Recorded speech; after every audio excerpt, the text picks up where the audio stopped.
News nation पर लगातार हम आपके सामने प्रस्तुत कर रहे हैं हिमाचल प्रदेश और गुजरात का एग्जिट पोल। हम आपके सामने वो विस्तृत डेटा प्रस्तुत कर रहे हैं जिसके आधार पर यह कहने में कहीं कोई गुरेज न्यूज नेशन नहीं कर रहा कि अभी तक जो आंकड़े आ रहे हैं उससे यह प्रतीत होता है कि गुजरात में 2/3 से भी ज्यादा का बहुमत भारतीय जनता पार्टी को मिल सकता है। 48% vote percentage Bharatiya Janata party के खाते में जाता दिख रहा है। कांग्रेस 42% वोट शेयर अपने पास रख रही है और अन्य के खाते में 10% वोट शेयर जाता दिखाई दे रहा है। और अगर इसे आप सीटों में तब्दील करें तो 135 से 139 सीटें भारतीय जनता पार्टी गुजरात में जीत सकती है। इसके आसार प्रबल दिख रहे हैं। कांग्रेस के खाते में 42 से 46 सीटें जा सकती हैं, अन्य के खाते में 2। अगर हम हिमाचल प्रदेश की बात करें तो हिमाचल प्रदेश में वोट शेयर जो है वो भारतीय जनता पार्टी का 48% है, ऐसा होता प्रतीत होता दिख रहा है। कांग्रेस के खाते में 42% वोट शेयर जाता दिख रहा है, अन्य के खाते में 10% वोट शेयर जाता दिख रहा है। और सीटों में जैसे ही आप इसे तब्दील करते हैं 43 से 47 सीटें भारतीय जनता पार्टी जीत सकती है हिमाचल प्रदेश में और कांग्रेस के पास 19 से 23 सीटें आ सकती हैं। अब आइए हम आपको दिखाते हैं कि अगर तमाम जो एग्जिट पोल आज तमाम कंपनियों ने किए हैं उनके आधार पर जो आंकड़े सामने आ रहे हैं वो ये देखिए। गुजरात से संबंधित गुजरात को लेकर न्यूज नेशन ने 135 से 139 का आंकड़ा प्रस्तुत किया है तो इंडिया टुडे एक्सिस ने 99 से 113 का आंकड़ा, एबीपी और CSDS ने 117 का आंकड़ा सामने रखा है तो न्यूज 24 और चाणक्य ने 135 का, टाइम्स नाउ और VMR ने 109 का आंकड़ा सामने रखा है बीजेपी के लिए। तो इंडिया टीवी और VMNR ने 108 से 118 सीटें भारतीय जनता पार्टी को जाती हुई प्रदर्शित की हैं। कुल मिलाकर जो स्थिति बन रही है वो यही दिख रही है। और अगर हम हिमाचल की बात करें तो न्यूज नेशन 43 से 47 सीटें, इंडिया टुडे एक्सिस 47 से 55 सीटें, एबीपी और CSDS 38 seat, news 24 Chanakya 55 seat, times now और VMR 51 सीट।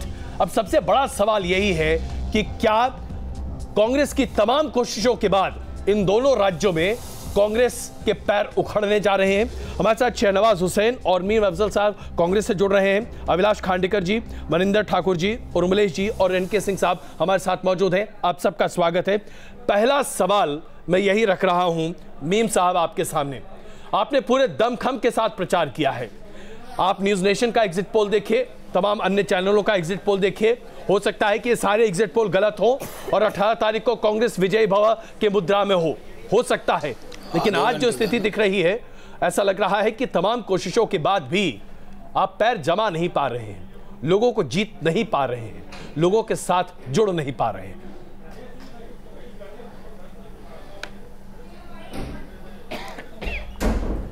देखिए, अगर आप एग्जिट पोल को ये मान लें कि ये बिल्कुल सही रिजल्ट है तो मेरे ख्याल में आप जो तबसरा कर रहे हैं या आपका जो असेसमेंट है वो सही है बिल्कुल।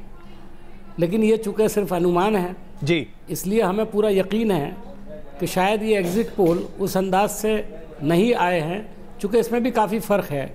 अलग अलग लोगों ने जो किया है, जैसे आपका जो है 135 से 139 वाला जी, वो आंकड़ा किसी ने भी नहीं दिया, अलावा एक और जो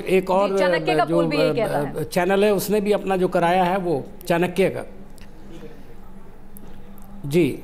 तो ये 2 पोल्स का है नतीजा। तो मुझे लगता है कि ये अभी अनुमान है। लेकिन मीम साहब, सरकार तो सभी एजेंसीज के सर्वे जो है वो सरकार तो बीजेपी की ही बनवा रही है।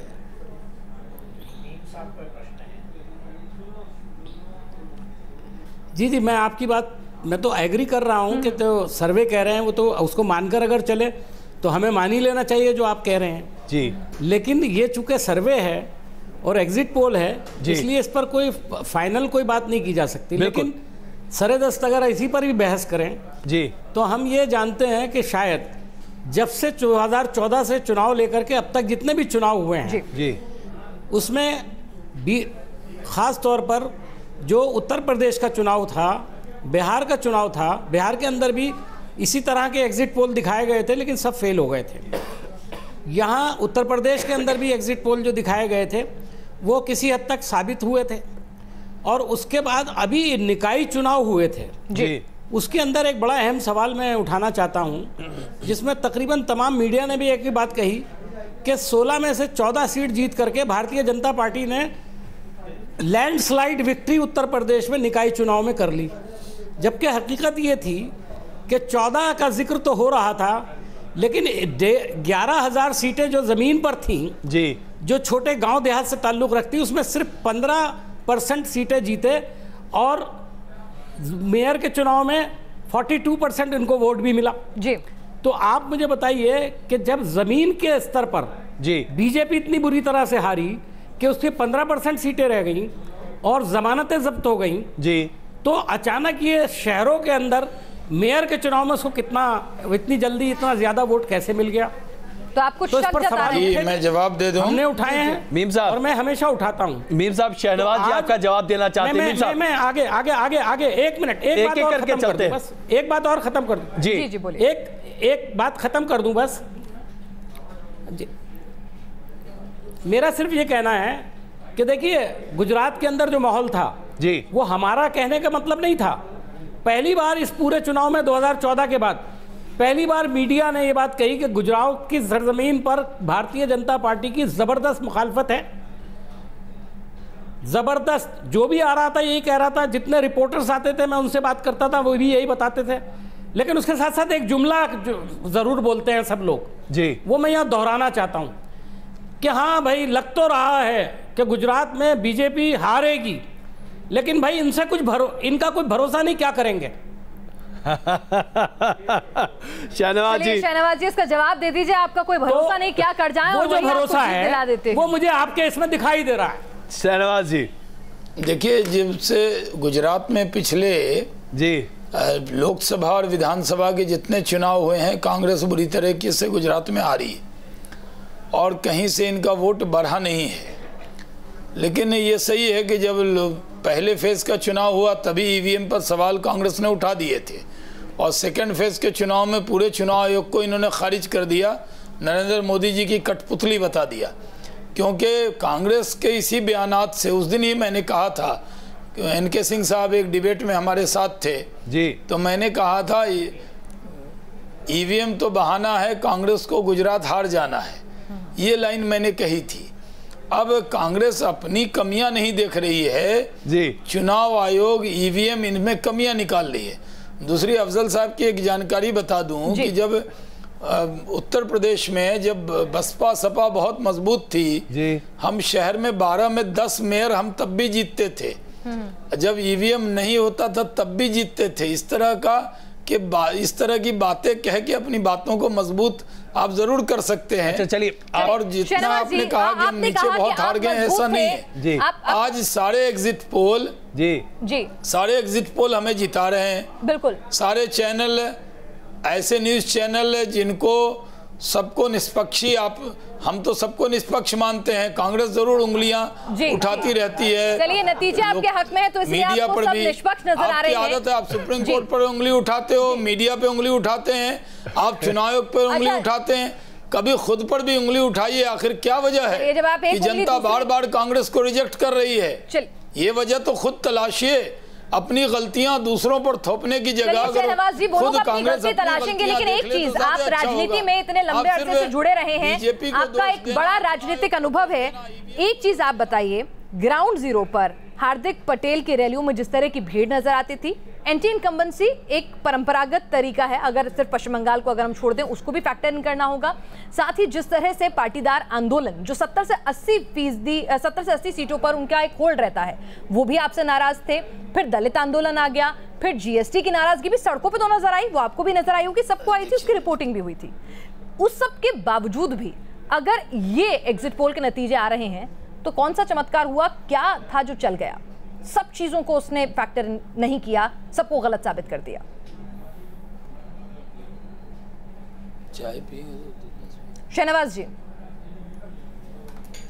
जी शायद एक बार दोहरा दें आप। हाँ, क्योंकि वो जी, मैं शहनवाज जी ये कह रही हूं कि जमीन पर हमने आंदोलन भी देखा, भीड़ भी देखी, दलित आंदोलन भी देखा, और हमने एंटी इनकम्बेंसी जो एक परंपरागत एक फैक्टर रहता है उसको भी अगर फैक्टर इन कर लें, अभी तो जो बीजेपी के नतीजे आते हुए दिख रहे हैं एग्जिट पोल में, वो तो ऐतिहासिक हैं। 2002 के दंगों के बाद से भी ज्यादा सीटें मिलती हुई नजर आ रही हैं। ऐसा कौन सा फैक्टर आपके काम में चला गया इतना ज्यादा? देखिए, हम पिछले 22 साल से वहाँ हुकूमत में हैं, उम्मीदें और अपेक्षाएं बहुत रहती हैं, लेकिन गुजरात की जनता को एक बात का भरोसा है, कुछ कमियां भी हैं तो मोदी जी सुधारेंगे, अरे 22 साल में और अगर कमियों को दूर करने के लिए कांग्रेस को लाएंगे तो और डुबो देंगे। शहनवाज जी, इसलिए अभी भी 22 साल के बाद और कितने साल चाहिए? है, वो लोग कहते थे, जिनको दुख भी था, दर्द था, कहते थे तुमने दर्द दिया है, तुम ही दवा देना। चलिए, उनको कांग्रेस से कोई उम्मीद नहीं है।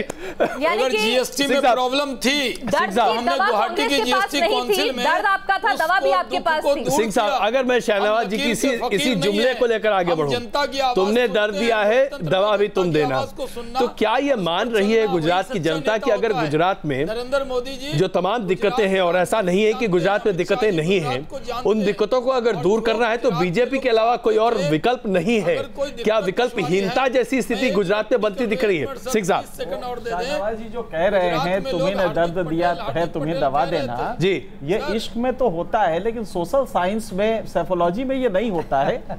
फिर भी हम मान लेते वो कह रहे हैं तो सही होगा, क्योंकि रिजल्ट इस तरह के आ रहे हैं जी। हम लोग आज का जो रिजल्ट आया है, सच बताए हमें इसकी उम्मीद नहीं थी। हमें साफ उम्मीद थी कि कांग्रेस काफी अच्छा करेगी जी। अगर नहीं कर रही तो जाहिर है कि कहीं ना कहीं मोदी का आज भी एक्सेप्टेबिलिटी पब्लिक में है, और वो कॉन्फिडेंस भी रिपोज किया है उसने इस वर्डिक्ट से। अगर ये सही होता है, न हो क्यों तो हम सही करार होंगे, लेकिन ऐसा लगता नहीं है, क्योंकि सारे एग्जिट पोल उस दिशा में जा रहे हैं। अब कांग्रेस को एक चीज देखनी होगी, मीम अफजल साहब, ये तो छोड़ दिया जाए, अच्छा नहीं लगेगा इस समय कि वो ईवीएम खराब था, ये वक्त भी नहीं है। और ईवीएम खराब था तो आपने उस समय आंदोलन क्यों नहीं किया?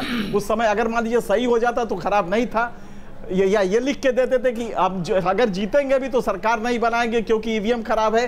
तो ये इस समय आपके स्तर के हिसाब से, आप जिस तरह के दानिश्वर हैं, मुझे नहीं लगता कि ये इशू है। इशू ये है कि क्या वजूहात होंगे जी। और गुजरात देख के साफ दिखाई दे रहा है आपका कैडर स्ट्रक्चर ना होना, डिस्कनेक्ट होना कैडर से, ये आपकी सबसे बड़ी कमजोरी थी। अभिलाष जी भी इसमें कुछ जोड़ना चाह रहे हैं और फिर उसके बाद मीम जी से जवाब लेंगे। आज जिन दो राज्यों के चुनाव का एग्जिट पोल जो हम बातचीत यहाँ चर्चा कर रहे हैं, एक बहुत इंपॉर्टेंट बात इसमें है कि 5 वर्ष पुराना हिमाचल प्रदेश का कांग्रेस शासन एंटी इनक्यूम्बेंसी में बाहर हो जा रहा है, भारतीय जनता पार्टी वहाँ काबिज हो रही है, और 22 साल से जहाँ एंटी इनक्यूम्बेंसी होना चाहिए वहाँ गुजरात में भारतीय जनता पार्टी बड़े वर्चस्व नई सीटों के साथ जीत के आ रही है। इसका मतलब ये है कि कहीं ना कहीं भारतीय जनता पार्टी कांग्रेस से कहीं ज्यादा ऊपर दिखे। दोनों चुनावों की यदि हम तुलना करें तो एंटी इनक्यूम्बेंसी फैक्टर कॉमन यदि मान लिया जाए तो वो हिमाचल प्रदेश में क्यों नहीं चला या गुजरात में क्यों चला, और गुजरात में चला तो हिमाचल में क्यों नहीं चला। इसका अर्थ ये है कि भारतीय जनता पार्टी जो बात कर रही है, और मीम अफजल साहब को ये पूछना पड़ेगा कि जो कांग्रेस मुक्त भारत की तरफ एक और कदम बीजेपी ने बढ़ाया है उसके बारे में वो क्या सोचते हैं। चलिए इसका जवाब हम लेंगे। उर्मिलेश जी भी यहाँ पर कुछ कहना चाह रहे हैं। नहीं, देखिए मैं जहां तक एग्जिट पोल का सवाल है, ये बात सही है कि सभी चैनल लगभग भारतीय जनता पार्टी की बहुत बड़ी बढ़त दिखा रहे हैं जी। लेकिन ये मानकर चलिए, एक जर्नलिस्ट के तौर पे यही हम लोगों को मानना चाहिए कि ये एग्जिट पोल हैं, ये एग्जैक्ट पोल नहीं है। अब एग्जैक्ट पोल जब आएगा तो वाकई हमारे विश्लेषण बदल सकते हैं और नहीं भी बदल सकते हैं। लेकिन आज की तारीख में मुझे केवल एक सवाल करना है जो मुझे लगता है करना चाहिए किसी भी इंडिपेंडेंट विश्लेषक को, वो ये कि 2012 में जब कांग्रेस की हालत इससे भी गई गुजरी थी गुजरात में, जब सांगठनिक नेटवर्क इससे भी बुरा था जी। राहुल गांधी के पास, राहुल गांधी ने जिस तरह से एनर्जाइज किया है संगठन को, लोग मानते रहे, जो उनके क्रिटिकल भी उनसे हमेशा है उनकी पार्टी को लेकर कि उन्होंने एक नई ऊर्जा लाई है पार्टी में। तब भी कांग्रेस को 39% वोट, 61 सीटें आई थी। दूसरी बात, उस वक्त पाटीदारों में कोई विभाजन नहीं था जी। उस वक्त न तो हार्दिक पटेल थे, न अल्पेश ठाकुर थे, और न तो जिग्नेश मेवाड़ी का फेनोमेनन था। तो मेरा ये कहना है कि ये तीनों ऐड हुए हैं अगर कांग्रेस के साथ, और कांग्रेस का स्ट्रक्चर पहले से थोड़ा बेहतर हुआ है। फिर भी कांग्रेस 2012 से अगर नीचे जा रही है तो इसके पीछे राजनीतिक कहानी क्या है। मुझे लगता है कि असल विश्लेषण गुजरात के चुनाव का, अगर बीजेपी को इतनी बड़ी बढ़त मिलती है तो यही होगा। बिल्कुल। मीम अफजल साहब से एक सवाल भी यहाँ पर है। मीम अफजल साहब, यहाँ पर अगर हम बात करें कि जिस तरह से जो तमाम बातें हमारे पूरे पैनल ने उठाई हैं, एक सवाल ये भी आज शंकर सिंह वाघेला कह रहे थे कि अगर ये काम जो अभी 2 महीने से शुरू किया 6 महीने पहले शुरू कर दिया जाता तो शायद कांग्रेस की स्थितियां अलग होती। एक सलाह उन्होंने दी थी।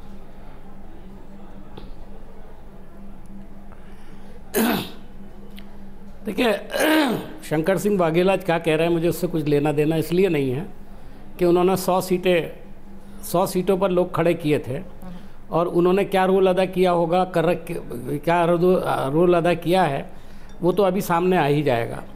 लिहाजा मुझे नहीं लगता कि उनको इस किस्म का कोई तबसरा करने का हक भी है। वो तो कांग्रेस छोड़कर चले गए, तो जाहिर है वो तो जो भी बयान देंगे वो कांग्रेस से ख्याल दे। देखिए, मैं यहाँ पर एक ही बात कहता हूँ कि उर्मिलेश जी ने बहुत काम की बात कह दी। पॉलिटिकल पार्टी के प्रवक्ता की हैसियत से शायद मैं इतना खुल के नहीं बोल सकता, लेकिन ये बात बिल्कुल तय है कि जब ज़मीन पर हर आदमी ये बात कह रहा था जी कि भारतीय जनता पार्टी इस बार गुजरात में नहीं जीत सकती, और अगर वो आज जीत रही है और 18 तारीख को वाकई जीत जाती है जी, तो ये बहुत बड़ा सवाल होगा कि 2012 की तुलना में अगर इतनी मेहनत करके वही राहुल गांधी, जिनका ये भारतीय जनता पार्टी के लोग मजाक उड़ाते हुए नहीं थकते थे, उस एक सिंगल आदमी के खिलाफ प्रधानमंत्री की 34 मीटिंग, अमित शाह साहब की 32 मीटिंग, उसके अलावा 40 से कम तो मिनिस्टर किसी दिन रहे नहीं गुजरात में। लेकिन मैं जरा 200 से ज्यादा एमपीज मैं आता हूं आपके पास, लेकिन 1000-1500 से ज्यादा एक छोटी सी टिप्पणी मैं यहाँ करना चाहूंगा, तो मैं और वो सिर्फ इस आधार पर एक आदमी की मुखालफत में जी इतनी बड़ी फौज क्यों लगाई गई थी? नहीं बिल्कुल, लेकिन मीम साहब मैंने एक छोटी जनता के लिए मीटिंग किया। शहनवाज जी, मैं एक मिनट, शहनवाज जी देखने के लिए, शहनवाज जी बड़े अदब से मुझे बस 1 मिनट का वक्त दीजिएगा मीम साहब के लिए। शहनवाज जी मैं सिर्फ 1 मिनट का वक्त मीम साहब से चाह रहा हूं। मीम साहब, मैं अपने व्यक्तिगत अनुभव से कह सकता हूं, मैं 8 दिन गुजरात में रहा और उन 8 दिनों में कांग्रेस के कई नेताओं से मेरी बातचीत हुई, आपके केंद्रीय नेतृत्व से लेकर स्थानीय नेतृत्व तक भी, और हर जगह एक ही बात स्पष्ट हुई कि 2 महीने से जो कुछ कांग्रेस कर रही है, अगर यही काम पिछले 1 साल से हो रहा होता तो शायद गुजरात की तस्वीर कुछ और होती। यहां तक कि प्रेस कॉन्फ्रेंस करने के नाम पर भी 3 तरह के मैसेज आते थे और 3 जगह का प्रेस कॉन्फ्रेंस की बात कही जाती थी, यानी कि कोई स्ट्रक्चर दिखाई ही नहीं दे रहा था। और यह मेरी व्यक्तिगत खुद का अनुभव है जो मैं आपसे साझा कर रहा हूं सार्वजनिक तौर पर। अब आप बताइए, जब पार्टी में यह स्थिति हो तो फिर आप जीत की बात कैसे कर सकते हैं?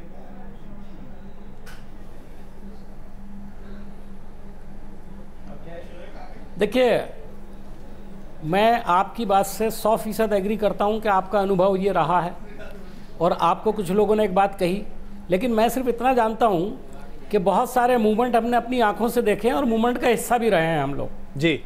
जब हवा चलती है तो बहुत बड़े एक नेता थे, मैं नाम नहीं लेना चाहता हूं, आज हमारे दरमियान में नहीं है, उनसे एक बार मैंने कहा कि पार्टी को ठीक कीजिए, स्ट्रक्चर बनाइए पार्टी का।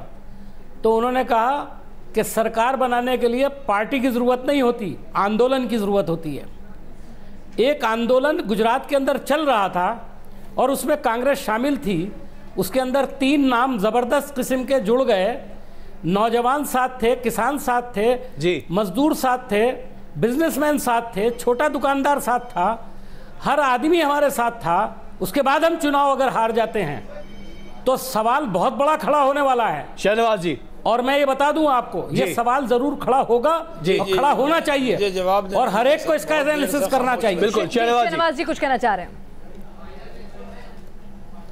देखिए, 3 लड़के साथ आ गए, उस पर आपको फख्र है, और हमें हमारे पास मोदी है, उस पर फख्र है। आप ये भूल गए कि गुजरात का बेटा जो लड़का होना बेइज्जती है क्या? जी ने कहा वोट प्रतिशत, वो देश का प्रधानमंत्री बन गया है क्या? और आज आप गुजरात के बेटे का अपमान करेंगे, नीच आदमी कहेंगे, अपमान करेंगे, उनके लिए अपशब्द कहेंगे, तो गुजरात की जनता इसको स्वीकार नहीं करेगी। हम लगातार चर्चा इस बात पर कर रहे हैं कि 2 राज्यों के विधानसभा के चुनाव, हिमाचल प्रदेश और गुजरात, और दोनों में 2/3 बहुमत से ज्यादा भारतीय जनता पार्टी दिखती प्रतीत हो रही है, जीतती प्रतीत हो रही है, और ये एग्जिट पोल के आधार पर है। अगर हम गुजरात की बात करें तो न्यूज नेशन के एग्जिट पोल के आधार पर हम ये कह सकते हैं कि 135 से 139 सीटें भारतीय जनता पार्टी को 182 सीटों की विधानसभा में मिल सकती हैं, और ये अगर हो जाता है तो अपने आप में अप्रत्याशित जीत होगी।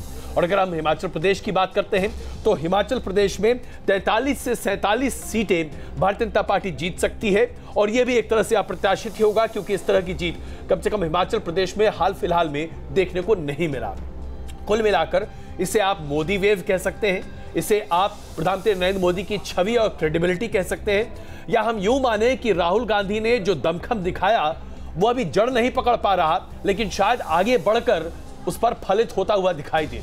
लेकिन इन तमाम सवालों के बीच सबसे बड़ा सवाल यही है कि क्या विपक्ष की भूमिका लगभग गौण होती दिख रही है हमारे पूरे इस राजनीतिक ढांचे में, और अगर ऐसा होता है तो ये अपने आप में बहुत बड़ा सवाल होगा। हमारे साथ तमाम हमारे मेहमान मौजूद हैं और सबसे पहले मैं शहनवाज जी से जानना चाहता हूं। शहनवाज जी, मीम अफजल साहब की बातों को अगर आप समझें तो सांकेतिक भाषा में ही उन्होंने एक तरह से कह दिया है कि आप बहुत कुछ छेड़छाड़ कर रहे हैं और छेड़छाड़ करते रहेंगे।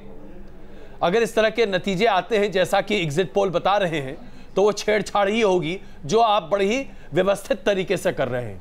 अगर ऐसा है तब तो फिर तमाम संवैधानिक पहलुओं पर हर किसी को विचार करना पड़ेगा।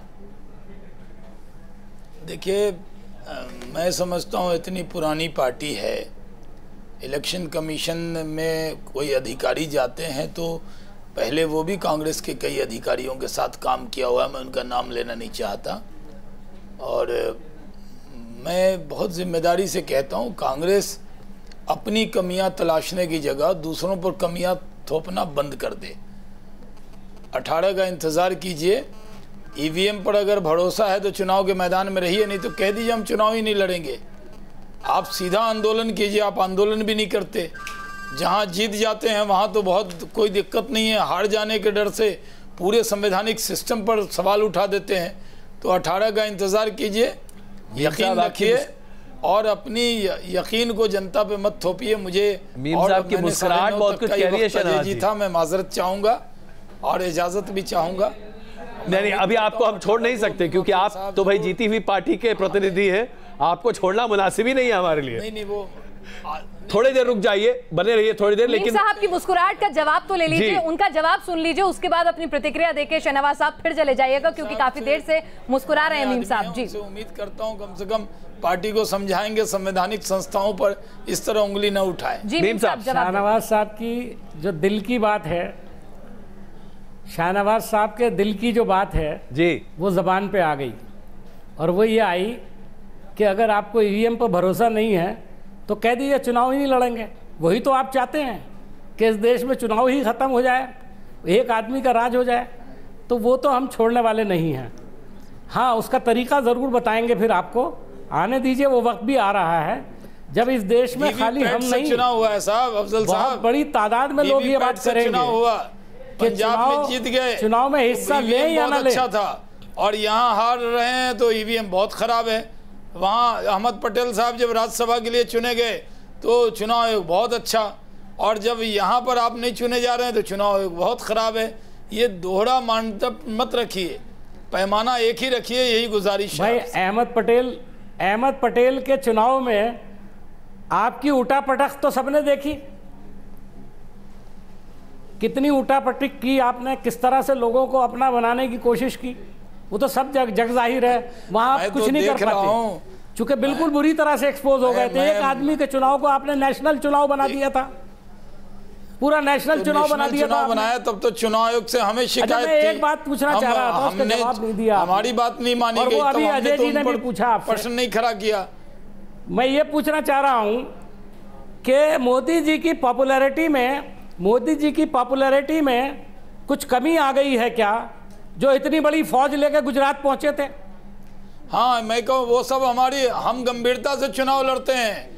आप लोग दिल्ली में पार्टी करते हैं, पाकिस्तान वालों को बुलाते हैं, खाना खिलाते हैं, हमारे सब वर्कर गुजरात में रहते हैं, हम हर चुनाव को मजबूती से लड़ते हैं। हम आप लोगों के लिए तरह नहीं कि गए कुछ नहीं गए, ये हमारे सब पार्टी के वर्कर हैं, वो सांसद हों, ये मंत्री हों, इस पर बात हो जाए। कोई अमित शाह जी हमारे राष्ट्रीय अध्यक्ष हैं, लेकिन वो बूथ के वर्कर की तरह काम करते हैं, मेहनत करते हैं। चलिए शहनवाज जी कुछ कह रहे हैं, आप लोगों के साथ दिक्कत ये है कि आप गंभीरता से चुनाव नहीं लड़ते, फिर कहते मंत्री क्यों गए।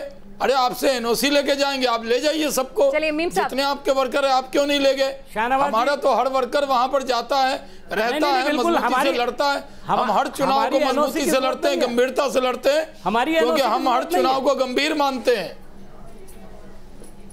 अच्छा मीम साहब, जरा पंजाब पाकिस्तान वाला अपना सवाल पूछिए। जी देखिए, मैं 18 तारीख को अफजल साहब से मिलूंगा और इनको जीत की मिठाई खिलाऊंगा। जब भारतीय जनता पार्टी जीतेगी मैं अफजल साहब के घर पर, अफजल साहब के घर पर मिठाई लेके जाऊंगा। एक सवाल का जवाब दे जाइए, एक सवाल का जवाब दे जाइए, पूछिए अफजल साहब, सिर्फ एक सवाल का जवाब दे जाइए। जी शाहनवाज भाई, मुझे सिर्फ इतना बता दें, डॉक्टर मनमोहन सिंह जो 10 साल प्राइम मिनिस्टर रहे, जिन्होंने इस देश को नई इकोनॉमी दी, जिसके नतीजे में आज भी आप भी बहुत फायदे उठा रहे हैं। दूसरे हामिद अंसारी साहब, जिनकी सारी जिंदगी डिप्लोमेसी में गुजरी है, जो देश के राष्ट्रपति बने। और तीसरे सेना अध्यक्ष। इन 3 लोगों के बारे में जैसा कि प्रधानमंत्री ने एक तासुर दिया, आप मुझे बताइए, आपको ये यकीन है कि ये लोग पाकिस्तान के साथ मिलकर के कोई साजिश कर सकते हैं? मैं शाहनवाज से ये सवाल पूछ रहा हूं। की बात नहीं है, बात यह है मनीशंकर अय्यर जी के जबान से गाली तो सुनवा ही दिया ना आपने हमें, उसी का तो मनीशंकर अय्यर की जनता ने। मनीशंकर अय्यर देश के खिलाफ साजिश कर सकते हैं? अब देखिए, ये तो वक्त बताएगा क्या किया नहीं किया, लेकिन चारों के बारे में देश के प्रधानमंत्री का अपमान किया, पाकिस्तानियों को खाना खिलाएं और देश के प्रधानमंत्री का अपमान करें, ये कैसे चलेगा? प्रधानमंत्री को सब पता है, मिनिस्ट्री ऑफ एक्सटर्नल अफेयर्स को सब पता है। अरे प्रधानमंत्री तो खुद लाहौर पहुंच गए। यही प्रधानमंत्री 10 साल में एक बार कभी नहीं गए। जनता ने आपको जवाब दिया है, गुजरात और आप प्रधानमंत्री को पाकिस्तान को गाली देते देते, जैसे ही आपकी सरकार आई, आपने पाकिस्तान के प्रेसिडेंट को बुला लिया। आप बाद में प्रधानमंत्री खुद वहां पहुंच गए लाहौर पर, बिना बुलाए। सर मैं आपको जवाब नहीं देंगे, आप जवाब नहीं देंगे, हमसे पूछेंगे। गुजरात का अपमान किया, 6 करोड़ गुजराती का अपमान किया, गुजरात के लाल नरेंद्र मोदी का अपमान किया, गुजरात के लोग इसका जवाब वोट के जरिए दिया है। 18 तारीख संवैधानिक पदों पे बैठे हुए लोग, मुझे लगता है वाकई में आप दोनों की तकलीफ कभी खत्म हो ही नहीं सकती। आरोप और प्रत्यारोप के बीच में चीजें बहुत है। मीम साहब, हम आपसे बातचीत जारी रखेंगे, लेकिन शहनवाज जी का धन्यवाद। साहब, आपका बहुत बहुत शुक्रिया कि आपने वक्त हमें और दिया और आपने तमाम सवालों का जवाब दिया है मीम साहब के। बिल्कुल शहनवाज जी, बहुत धन्यवाद इस चर्चा में आप रहे। लेकिन मैं मनिंदर जी आपके पास आना चाहता हूँ और ये समझना चाहता हूँ कि हम इसे किस तरह से एनालाइज करें। क्या हम विपक्ष विहीन भारत की तरफ आगे बढ़ रहे हैं? अभी तो ऐसा ही लग रहा है, लेकिन मैं एक बात कहना चाहता हूँ कि जो कांग्रेस के लोग जिस तरह से बहस कर रहे हैं, जिन बातों पे जा रहे हैं, उसके बदले ये सच है कि उनको अब दोबारा ये सोचना चाहिए कि जो उनकी स्ट्रैटेजी थी बिना ऑर्गेनाइजेशनल स्ट्रक्चर के चुनाव लड़ने की, समझते हैं आंधी से चुनाव जीत ली जाती है। मुझे लगता है आंधी को भी सपोर्ट करने के लिए एक ऑर्गेनाइजेशनल स्ट्रक्चर की ज़रूरत होती है, उस पर इन्हें काम करने की बेहद ज़रूरत है।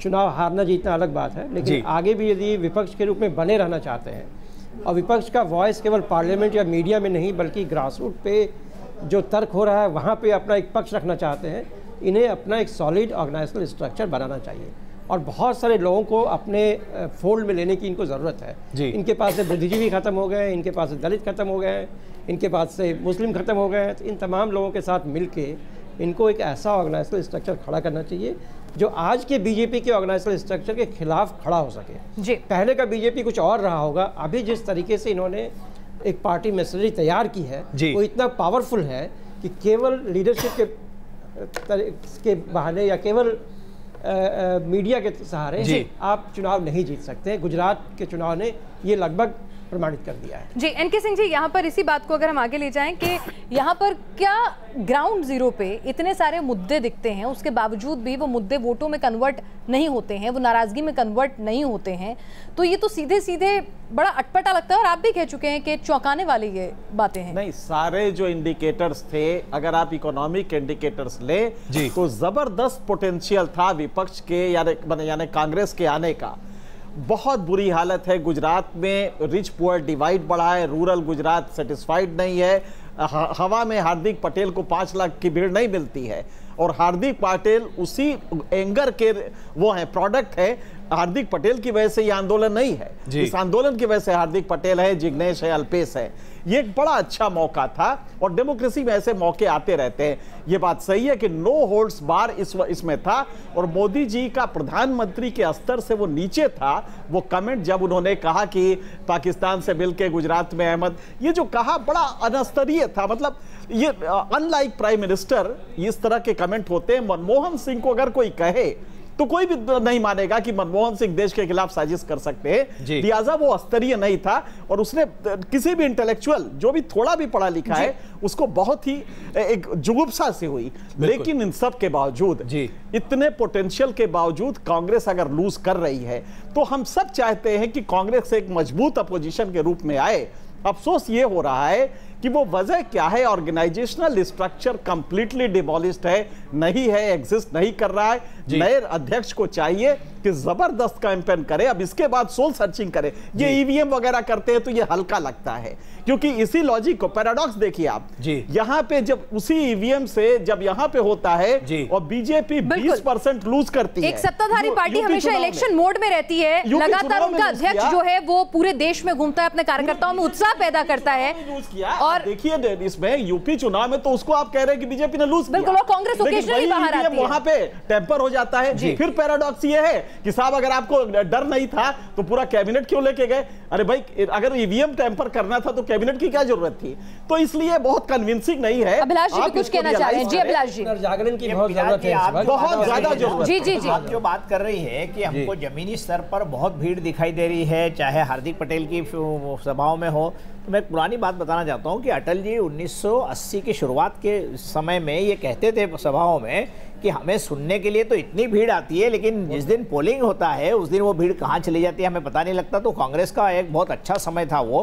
आज जब हम देख रहे हैं कि कांग्रेस की सभाओं में या हार्दिक पटेल की सभाओं में लोग जा रहे हैं, लेकिन वो जरूरी नहीं है कि वो मतदान उनके फेवर में करे, वो मोदी जी को सुनते हैं, मोदी जी का कार्य देखते हैं। यही मुझे लगता है इसका रिजल्ट है आज का जो दिख रहा है। मीम साहब, इसकी एक प्रतिक्रिया आपसे चाहेंगे, क्यों ऐसा है कि ऑर्गेनाइजेशनल स्ट्रक्चर को लेकर सवाल आज से नहीं बल्कि पिछले तकरीबन 7 साल 8 साल से उठ रहे हैं, लेकिन कांग्रेस इसके ऊपर ध्यान देते हुए भी कुछ ठोस कार्रवाई नहीं कर पा रही?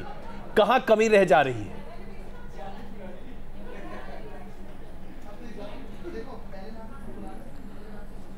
देखिए, आपने जो सवाल पूछा है ये बड़ा गंभीर सवाल है और इसका हम जवाब भी देते रहे हैं।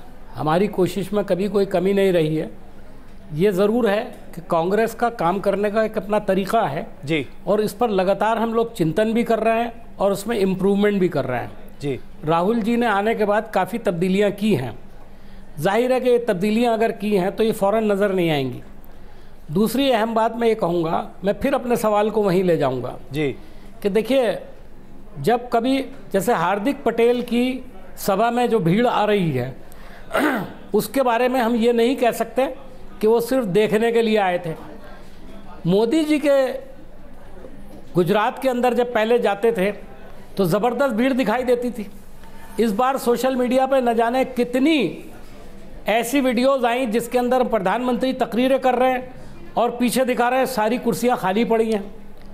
तो जो अभी फिनांस ने मसला उठाया जी कि आखिर ज़मीन पर इतना बड़ा मूवमेंट दिखाई दे रहा है जी, इतना ज़बरदस्त माहौल हो रहा है, राहुल गांधी को ज़बरदस्त रिसेप्शन मिल रहा है, उसके बावजूद अगर वो कोर्ट में अगर वो वोट में कन्वर्ट नहीं हो रहा तो इसका मतलब हरगिज़ ये नहीं है कि लोग अभी भी मोदी जी के साथ हैं या कांग्रेस के खिलाफ हैं।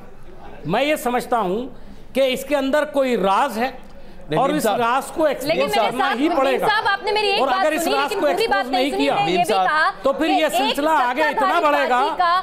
राष्ट्रीय अध्यक्ष पूरे साल चुनावी मोड में रहता है, अपने कार्यकर्ताओं के बीच जाता है, उनसे साल भर पहले प्लानिंग शुरू कर देता है, वहां पर सभाएं करता है। तो क्या उस तरह के टेम्परामेंट की कमी कांग्रेस के खेमे में नजर नहीं आती है? अच्छा मीम साहब, मैं फिर आप इससे पहले कि आप जवाब दें, मैं एक छोटा सा एपिसोड आपके सामने रखता हूं। आपका जो सवाल, मैं छोटा सा एपिसोड आपके सामने रखता हूं और ये गुजरात चुनाव से संबंधित है। गुजरात में एक बीजेपी की जगह पर मैं बैठा था और वहां पर जिस तरह का पूरा स्ट्रक्चर, एक मैप बना हुआ था और उस मैप को देखकर मुझे लगा कि हम न्यूज़ ऑर्गेनाइजेशन में भी शायद उस तरह का स्ट्रक्चर नहीं बनाते जिस तरह का स्ट्रक्चर बीजेपी ने बना रखा था। और आप यकीन कीजिए मीम साहब, वो मेरे लिए भी एक लर्निंग एक्सपीरियंस था कि हर पोलिंग बूथ पर 10 आदमी, उस 10 आदमी के ऊपर 5 आदमी, उस 5 आदमी के ऊपर 2 आदमी, उसके बाद फिर जो जिला है उसका व्यक्ति, जिले हर 5 जिले के ऊपर 1 व्यक्ति। आप ये डायग्राम देखते तो आप भी भौचक रह जाते। मैं खुद भौचक था, क्योंकि ये मैंने पहली बार किसी राजनीतिक दल को इस तरह से देखा। विदेशों की बात छोड़ दीजिए, कांग्रेस में इस तरह का स्ट्रक्चर क्या वाकई में है? दिल पर हाथ रख कर बता दीजिए। ना बनाने का इरादा है, सबसे मुश्किल ये सीखना भी नहीं चाहते, सीखना भी नहीं चाहते इस बात को। दिक्कत ये है कि इनका तो समझ नहीं बन रही, पैराडाइम शिफ्ट हो गया है पॉलिटिक्स में। नहीं अजय जी, आपकी बात बिल्कुल दुरुस्त है। मैं ऐसा नहीं है बिल्कुल, कोई अगर ये समझ रहा है कि हम सुनना नहीं चाहते तो ऐसा नहीं है, हम सुनना चाहते हैं जी। और ये बात जो आपने कही है अहम है। मैं आपको अपना तजुर्बा बताता हूँ। 1996 में मैंने लोकसभा का चुनाव लड़ा जी। चुनाव लड़ा जिस वक्त रिजल्ट आ रहा था और मैं काउंटिंग के बूथ में बैठा हुआ था, तो मेरे बराबर में एक साबिक एमएलए थे भारतीय जनता पार्टी के, जिनका ताल्लुक आरएसएस से था। उन्होंने मुझे बताया कि आप हार रहे हैं। तो मैंने कहा कि नहीं, मैं हार नहीं रहा हूँ, मैं जीत रहा हूँ। उन्होंने कहा नहीं, मैं आपको बता रहा हूँ आप हार रहे हैं, और मैं आपको ये भी बताता हूँ आप कितने वोट से हार रहे हैं। लिहाजा उन्होंने मुझे उसको स्प्लिट करके बताया कि किस मोहल्ले में आपको कितने वोट मिलेंगे और हमको कितने मिलेंगे, किस इलाके में आपको कितने वोट मिलेंगे और हमको कितने मिलेंगे, इस इलाके में आपका एक भी वोट नहीं है और इस इलाके में हमारा एक भी वोट नहीं है। तो ये मैं मानता हूं कि ये भारतीय जनता पार्टी का स्ट्रक्चर नहीं है, ये आरएसएस का स्ट्रक्चर है, और उसकी मजबूती के बारे में मैं जानता हूं और मैं उसे एक्सेप्ट भी करता हूं। भारतीय जनता पार्टी के पीछे अगर आरएसएस ना हो तो आप तो वैसे ही कह रहे हैं जैसे कांग्रेस में मतलब अब उसके साथ बिहार में नहीं किया, बाकी जगह कर लिया, ये क्या बात हुई? मैं मानता हूं कि आप है, चलिए मान लिया आरएसएस का सपोर्ट, तो आप भी अपने लिए तलाशिए ना। लेकिन मैं इस बात को बिल्कुल, लेकिन मीम साहब मैं बधाई देता हूं, कम से कम आप इस बात को स्वीकार तो कर रहे हैं। बिहार की आरएसएस का हो, लेकिन बीजेपी के पास ये बढ़त है और ये कांग्रेस के पास नहीं है। अफसोस की बात यह है कि आरएसएस के 70 साल से भी ज्यादा के वजूद के बावजूद आप वो नहीं सीख पाए, और आज बीजेपी सीख कर आगे निकल रही है। यह अफसोस की बात है। इसे तो आप मानेंगे कि नहीं?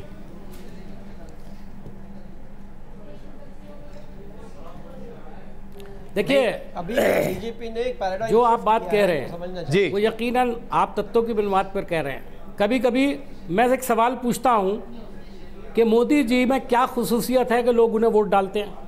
लोग कहते हैं बोलते बहुत अच्छा है, क्या अटल बिहारी वाजपेयी अच्छा नहीं बोलते थे? मैं मोदी जी से ज्यादा बड़ा ओरेटर और स्पीकर अटल बिहारी वाजपेयी को मानता हूं। देश में शायद उनका मुकाबले का कोई ओरेटर नहीं गुजरा, लेकिन वो भी हारते रहे। ये तो इसका मतलब ये है कि सिर्फ चुनावी मैनेजमेंट तकरीरें करके प्रधानमंत्री नहीं बना जा सकता, और जो लोग तकरीर नहीं जानते वो जरूरी नहीं है कि प्रधानमंत्री ना बने।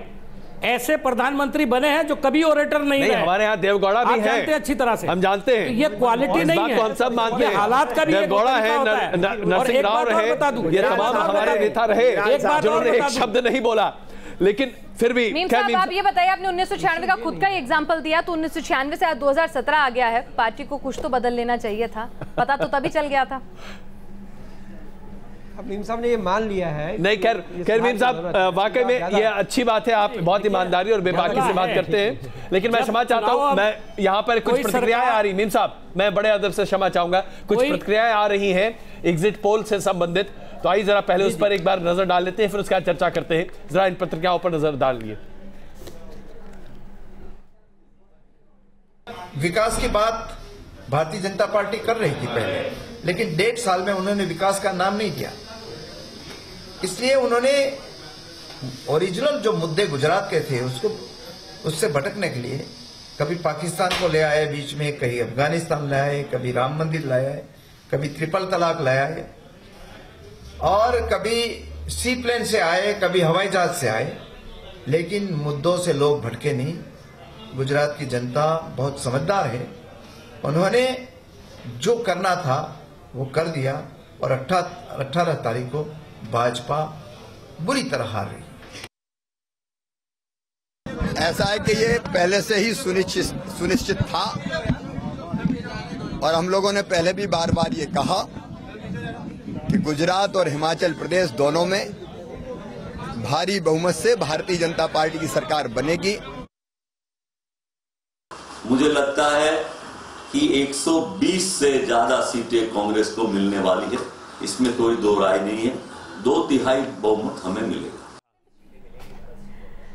चलिए, तो एग्जिट पोल के नतीजे जो हमारे चैनल के कह रहे हैं वो सीधे सीधे बीजेपी को ऐतिहासिक जीत दिला रहे हैं। ये जीत 2002 के गुजरात दंगों के बाद भी बड़ी है। 22 साल के एंटी इनकम्बेंसी को तोड़ते हुए ये जीत यहां पर सामने आ रही है। लेकिन एग्जिट पोल में बदलेगा। हम हाजिर होंगे 18 तारीख को, उसके साथ भी, पूरे विश्लेषण के साथ भी। लेकिन हमारे तमाम मेहमान इस चर्चा में शामिल हुए, आप सबका बहुत बहुत शुक्रिया।